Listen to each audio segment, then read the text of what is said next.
What is up, bros, bears, muscle mommies, and everything in between? Just kidding. I know there's no females watching these videos. I know my demographics, but please, like, share it with some. I'd like some diversified audience. Maybe. As always, it is Patrick Maguire, your mom's favorite powerlifter. And this past weekend, we competed in the Ghost Clash Powerlifting meet going on in Miami, Florida. Actually, it was Doral, but details. We weighed into this meet at 166.4 kilograms, which is about 367 pounds, which is the exact weight that I wanted to weigh in at. Thank you, Brianny Terry, for doing my nutrition for this meet. We're going to do a little bit of a technical breakdown. First squat, 432.5 kilograms, 953.5 pounds.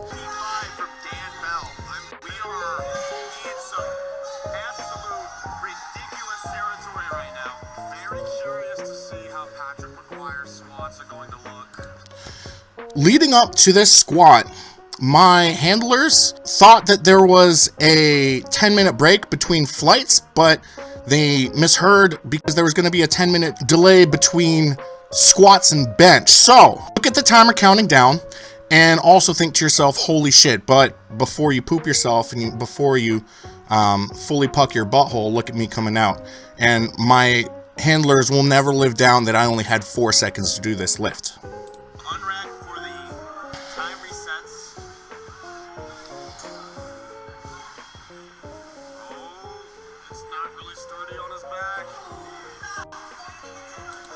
If you notice, Garrett Fear said not very sturdy on his back. I have noticed that I have a bit of a problem with the bar rolling on me, as I have trouble doing reps because the bar keeps rolling, and by about the 4th or 5th rep, it's not in the right place for me to be doing squats. I didn't have exactly the best time setting up due to the time restraint going on, but this was a pretty good lift, technically speaking. So let's slow it down. Let's go to a quarter speed. So if you notice, my hands are out from the bar, and as I pick up the bar, my wrist breaks a little bit. You don't want any breakage in your wrist. You want it to be sturdy so it can pull the bar into your back. The bar is on the shelf of my scaps, but due to my large size, it kind of isn't securely on there. It is a little wobbly. It rolls a bit, because I've got a little bit of fluff going on in my back. My nutrition with Brianny Terry is going to help reduce that amount of fluffage, my thick boy back, and it'll be able to sit there a little bit better. I had noticed that having the bar set up a little higher reduces the amount of stress on my biceps and shoulders.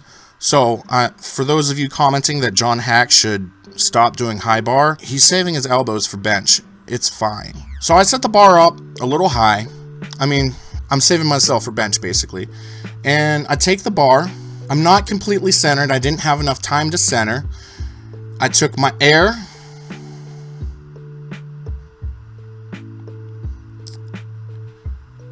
And the pick is not that bad. You don't see any sort of whip bringing me to or fro. It's not messing me up, really. So I take my breath. I brace. I take the bar. I get the squat command. I take a little more breath. That's kind of like a tip from Dave Tate that I kind of stole. You see my elbows kind of pull under the bar a little bit more. You kind of want a 45-degree angle between your elbows and the bar. So it's not too good, not too bad.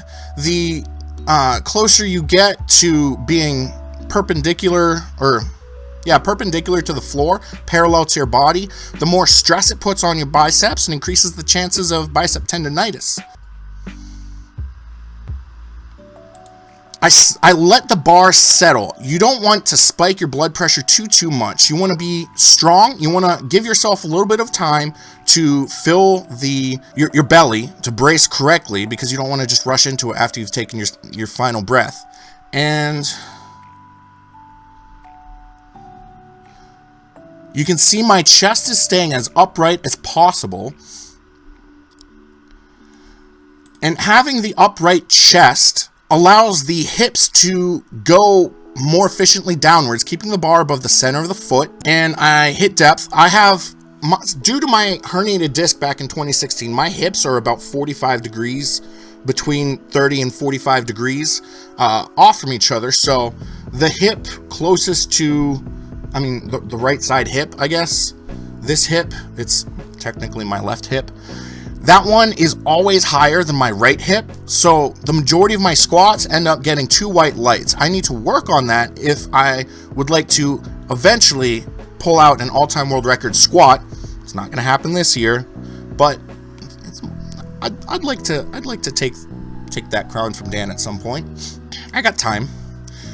Because you can't get an all-time world record without 3 white lights, because if there's at least 1 red, it will always be debatable, and you want them to not be debatable whatsoever. There's something that Dan Bell does in squats as well, where you control it down, and then at a certain point, you don't quite dive bomb it, but you speed it up. What this does is it allows you to utilize the wraps a little bit, because you've got the stretch reflex going on in your patellas, and you want to utilize that as much as possible. The wraps keep your patella from snapping off your body, and it allows you to get rebound. You don't actually have to have wraps for the rebound. It's all the rebound from the wraps is completely from the stretch reflex coming from your patella. And we come up. There's no sort of shakage in my upper body, which means I wasn't bent forward at all, and I'm not fighting the whip. Above 800-ish pounds, you have to start fighting the whip of the bar. That was a 2 white light. Lift, the side that I said was going to have a red light, had a red light. Oh well, it was a good lift. Who cares?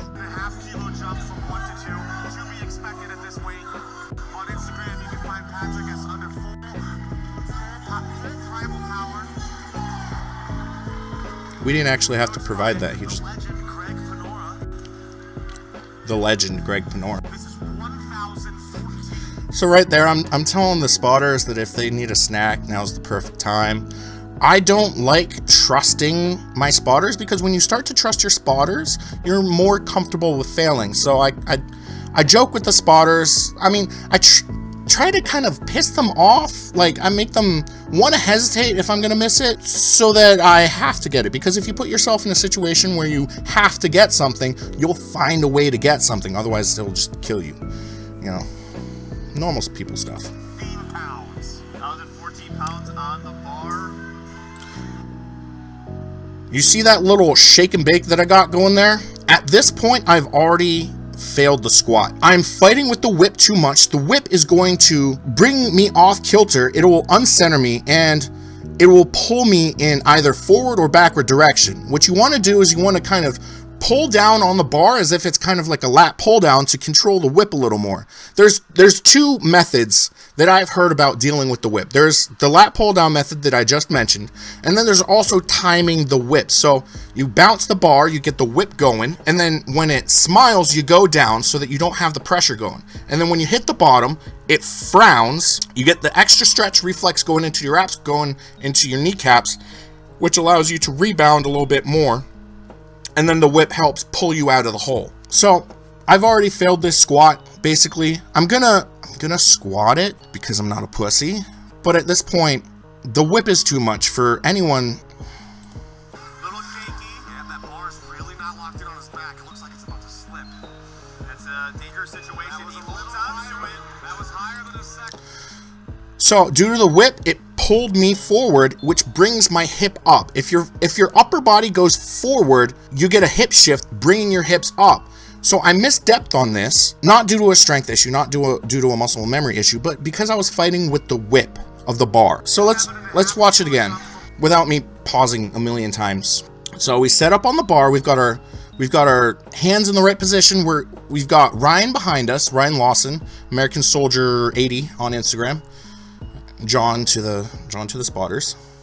I'm centered, but my feet are too far backwards, which means I have to do a vertical or a horizontal movement to bring the bar to where it needs to be, and that whip pulls me forward, and I miss depth. All right. For a good reason, Shane Haller, you are becoming a superstar. Shane, for reference, is the most positive person I've ever met. The Florida boys just wanted to see everyone succeed. It was so positive. It was like a culture shock to me. Because in New England, everyone's just salty and bitter the whole time. But Florida boys, they know how to party. The back room was like a party the whole time. It was so positive and supportive. I loved it. For Patrick Maguire, 460 kilos, missed it on his second forget.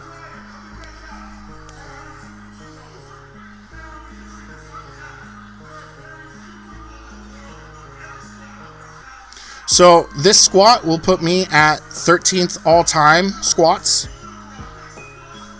Patrick Maguire looking to go again. So I put my feet a little bit more forward to deal with that whip a little bit better. There's a little tip that I got from Jamie Mata from Fairhaven Fitness.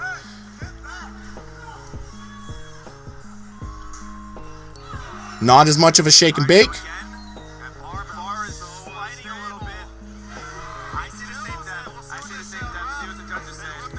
So Garrett mentions that he sees the same depth. Yes, my head was at the same spot, but the whip didn't pull me forward, didn't bring my upper body forward, so my hips actually stayed in the prime position for my squat, which means that I hit depth, and the ascent of the squat looked a little more efficient. So if we look at it again more critically, it all starts from taking the bar. So we take the bar, we have our feet a little more forward, we're able to not have to fight with the bar, so we are more likely to be successful in the lift at that point. This allows us to sit back a little more into our hips, so our hips hit depth.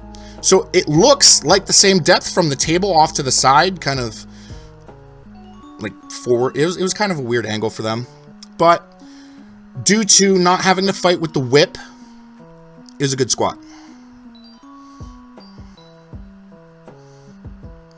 And it just jumped up there. So squats, I went 2 for 3. Second attempt I missed. I mean, I guess I'll show this. The lights didn't work, so they were looking for thumbs up, and it was a good lift. Yep, 2 white lights.